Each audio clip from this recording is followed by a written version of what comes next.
ওই গরিব মানুষটাকে আবার ফিরিয়ে দেবে, এই লড়াই আমি করবো আপনাদের জন্য। তৃণমূলের এজেন্ট বসেছিল, তৃণমূলের হয়ে দেয়াল লিখেছে, তৃণমূলের হয়ে প্রচার করেছে, তার সাথে আমার লড়াই নয়, তার সাথে আমার মতবিরোধ হতে পারে রাজনৈতিক, এতটুকুই। কিন্তু যে গরিব মানুষের বিধবা ভাতা থেকে কাটিং করেছে, বার্ধক্য ভাতা থেকে কাটিং করেছে, 100 দিনের কাজের নামে তোলাবাজি করেছে, 100 দিনের কাজের টাকা খেয়েছে, তাদের লিস্ট তৈরি করুন, তাদের কাছ থেকে ওই টাকাগুলো আমরা বার করবো, তাদের আমরা ছাড় দেব না। কিন্তু একজন তৃণমূল করেছেন, একজন বিজেপি করেছেন, বা একজন আইএসএফ এর বিরোধী ছিল বলে তার সাথে আমাকে লড়াই করতে হবে, এটা কিন্তু আমি করব না, আপনাদের জানিয়ে দিয়ে যাই। ধন্যবাদ জানাবো ভাঙড়ের মানুষদেরকে যে আপনারা আপনাদের মূল্যবান ভোট আমার পক্ষে দিয়েছিলেন বলে আজকে ভাঙড়ের সুদিন ফিরেছে কি ফেরেনি? বলুন, আপনারা ফিরেছেন কি ফিরেননি? এই সুদিন ফিরেছি বলে অনেকের আবার বুকে ব্যথা করছে কথা বলেছি বলে, কিন্তু তারপরের কথাটা শুনেনি, শোনাচ্ছে না। আমি মিটিং থেকে হয় ঢোকার সময় না, মিটিং থেকে বাড়াবার সময় কথা বললাম, অনেক কষ্ট করে সুদিন ফিরেছে কেউ না আবার এটাকে অন্যায় করে বা এই ধরনের কথা বলেছিলাম, সঠিক মনে পড়ছে না, মানে কেউ দুর্নীতি না করে এই সুদিনটাকে না আবার ঘুচিয়ে দেয়, অর্থাৎ কাউকে অন্যায় করতে আমি বারণ করেছিলাম। ভাঙড়ে এসে ভাঙড়ের মানুষের জন্য বলেছি, এখনো যারা ভাবছে তৃণমূল ফিরে আসবে, তৃণমূল ওদেরকে উদ্ধার করবে, তারা এই ভিডিওটাকে কাটিং করে আমার নামে বদনাম ছড়াচ্ছে। তৃণমূলে আসবে কি আসবে না, ফলতা নির্বাচন থেকে বুঝতে হবে। আমি বলেছিলাম না 4-5 নম্বরে থাকবে, নোটার সাথে লড়াই করবে, সেটাও পেত না। কেন যতটুকু পেয়েছে এটাও পেত না, কেন পেয়েছে সময় আসলে আমি বলবো। তারা এটাকে মিথ্যাচার করে আমার নামে বদনাম করার চেষ্টা করছে, আমি এগুলোকে পাত্তা দিই না। কিন্তু ভাঙড়ের মানুষের কাছে একটু খোলাসা করা দরকার। ভাঙড়ের মানুষদের বলবো, শান্তির সাথে থাকবেন, আপনি আপনার অধিকার নিয়ে থাকবেন। কে তৃণমূল, কে বিজেপি, কে কংগ্রেস, কে সিপিএম, কে আইএসএফ বিরোধী, কে আইএসএফ, ওটা দিয়ে বিচার হবে না। আপনার অধিকার নিয়ে আপনি থাকবেন।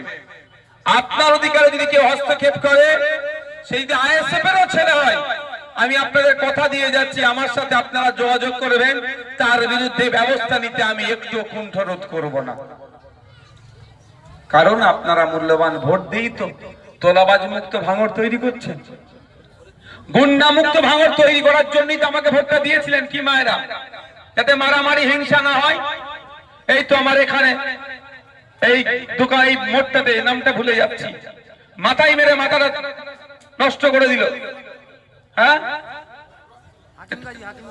হাকিম বাবু, তা আমরা ভুলে যাচ্ছি কি? উনি মারা গেছেন তো কদিন আগে, তা আমরা ভুলে যাচ্ছি না। তার বিরুদ্ধে কি ভোটটা হয়েছে তো হিংসা না হয়? তাহলে আপনারা ভোট দিয়ে ওই নটোরিয়াস ক্রিমিনালটাকে ভাঙড় থেকে তাড়িয়েছে, সাথে সাথে যত গুন্ডা মস্তান ক্রিমিনাল আছে ভাঙড় থেকে তারা ভয়ে ভাঙড় ছাড়া হয়েছে। তা আপনাদের ভোটের জন্যই তো হয়েছে। আমি আপনাদের কথা দিয়ে যাচ্ছি, আপনাদের সাথ আমার লাগবে, নতুন করে গুন্ডা মস্তান ক্রিমিনাল সমাজ বিরোধীকে ভাঙড়ে জন্ম হতে দেব না। সাথ দেবেন তো? নতুন করে তোলাবাজকে জন্ম হতে দেব না ভাঙড়ে।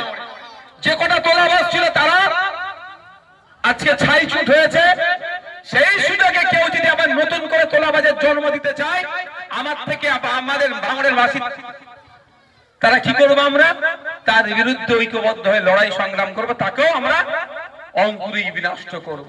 শুধু চাই কি আপনাদের সহযোগিতা। পাবো তো নাকি সহযোগিতা? সহযোগিতা আপনাদের লাগবে, কারণ অনেক হয়েছে, অনেক হিংসা ভাঙড়কে জ্বালানো হয়েছে, অনেক খুন হয়েছে, অনেক মারধর হয়েছে, অনেক মায়ের কোল খালি হয়েছে, অনেক পিতা তার সন্তানকে হারিয়েছে, অনেক সন্তান তার পিতাকে হারিয়েছে, অনেক মা তার স্বামীকে হারিয়েছে। আর নয়, হিংসা এবার বন্ধ হবে। আমরা ভাঙড়ের মানুষ খেটে খাই, আমরা পরে নিয়ে আমাদের চলে না। সকালবেলা উঠে কেউ লেদার কমপ্লেক্সে কাজে যায়, কেউ মাঠে কাজে যায়, বিভিন্ন জেলার কাজ কর্মস্থলে যায়, কর্ম করে আমাদের সংসার চলে ভাঙড়ের মানুষের। পরে মেরে কুটে আমাদের সংসার চলে না। গুটি কয়েক যারা পড়ে নিয়ে সংসার চালাতো, আজকে ভাঙড় থেকে তারা সাইড হয়ে গেছে। নতুন করে এরকম লোকের আজ জন্ম দেব না। তাই লক্ষ্য আপনাদের রাখতে হবে। শুধু নওশাদ সিদ্দিকী একা লক্ষ্য রাখলে হবে না, আপনাদেরও লক্ষ্য রাখতে হবে যে ভাইজানের সাথে যারা উঠা বসা করছে, ভাইজানের আদর্শ নিয়ে, পার্টির আদর্শ নিয়ে চলছে কি চলছে না, আপনাদেরকে সেটা লক্ষ্য রাখতে হবে। যদি মনে করেন ভাইজানের সাথে আছে, ভাইজান বড় ভাইজানের আদর্শের বাইরে যাচ্ছে, ভাইজান এসে বলে গেল কোন তোলাবাজের আর নতুন করে ঠাঁই হবে না, ভাইজানের পার্টির সিম্বল নিয়ে নতুন করে তোলাবাজি করছে, আমি আপনাদের বলে যাচ্ছি নির্দ্বিধায় আপনাদের বিধায়কের সাথে যোগাযোগ করবেন। যারও যদি পালক গজায় তার পালকটাকে আমরা কেটে দেব। আর অনেক হয়েছে, মানুষ এটা চাই না, মানুষ তোলাবাজি চাই না, হিংসা চাই না, মারামারি চাই না, মানুষ কিছু একটু শান্তিতে থাকতে। আপনি আপনার বাড়ি করবেন, দলিল আছে, পর্চা আছে, বাড়ির কাগজ আছে, পঞ্চায়েত থেকে পারমিশন করালেন, আবার এখানে বাড়ির সামনে এসে ভিক্ষা চাইবে, ও হবে না। তোলাবাজি বন্ধ হবে। কেন আপনার টাকা কিসের? 500 টাকা ইনকাম করতে গেলে জিপ বেরিয়ে যাবে, 5000 টাকা তুমি দিতে হবে না, বাড়ি করতে দেবে না। যদি আজকের পর থেকে কেউ ডিস্টার্ব করে এই ধরনের, আমাদেরকে জানাবেন, তার বিরুদ্ধে আইনত ব্যবস্থা করব। সেটা আমার ছেলে হতে পারে, পরের ছেলে হতে পারে। আমার নজরে কারো কে ডিস্টার্ব করা মানে সে সমাজ বিরোধী, তার বিরুদ্ধে আইনত ব্যবস্থা হবে। আর পার্টির যদি কোনো ছেলে হয়ে যায়, পুলিশ প্রশাসনকে বলবে কে ডবল দিয়ে চাপান, সেকশন একে ডবল দেয়। কারণ মানুষ ভরসা করে আমাদেরকে নিয়ে এসেছে, আবার আর সোর্সের মধ্যে যদি ভূত ঢুকে যায় তাহলে ডবল সেকশন দিতে হবে না? কি অসুবিধা হবে নাকি? কি অসুবিধা হবে? ডবল সেকশন রেখে বেশি দিন জেলে রাখে, কারণ ভরসাই ভাঙছে। ভরসা করে নিয়ে এসেছেন তো নাকি মায়েরা? আর যদি ভরসা ভাঙে তাহলে ডবল অপরাধ করছে, ডবল সেকশন বেশি দিন জেলে রাখে।